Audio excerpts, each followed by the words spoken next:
آپ دیکھ رہے ہیں وارث ٹی وی پروڈکشن ہاؤس۔ جو دوست ہمارے چینل پر نئے آئے ہیں ان سے گزارش ہے ہمارے چینل کو سبسکرائب بھی کر دیں اور بیل آئیکن پر بھی کلک کر دیں تاکہ ہماری آنے والی ہر ویڈیو آپ کو نوٹیفیکیشن میں ملتی رہے۔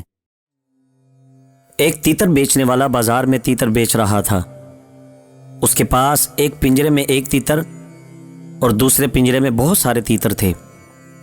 اس سے تیتر کی قیمت پوچھی تو اس شخص نے بتایا یہ جو 2 نمبر کا پنجرہ ہے جس میں زیادہ تیتر ہیں اس پنجرے کے تیتر کی قیمت 40 روپے فی تیتر ہے۔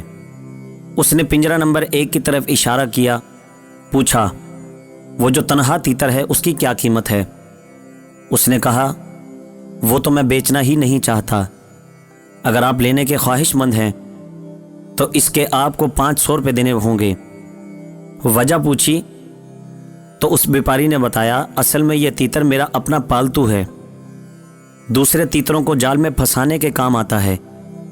یہ چیخو پکار کر کے اپنے دیگر ساتھیوں کو بلاتا ہے اور اس کی پکار بغیر سوچے سمجھے جمع ہو جاتے ہیں اور جال میں پھنس جاتے ہیں۔ اس کے بعد اس پھنسانے والے تیتر کو اس کی من پسند خوراک دے کر خوش کر دیتا ہوں، بس اسی وجہ سے اس کی قیمت زیادہ ہے۔ ایک سمجھدار آدمی اس مجمع میں تھا، اس نے 500 روپے میں اس دھوکے باز تیتر کو خرید کر ذبح کر دیا۔ کسی نے پوچھا آپ نے ایسا کیوں کیا؟ اس نے کہا ایسے ضمیر فروش کو زندہ رہنے کا کوئی حق نہیں جو اپنے مفاد کی خاطر قوم و ملت کو دھوکہ دے کر پھنسانے کا کام کرتا ہو۔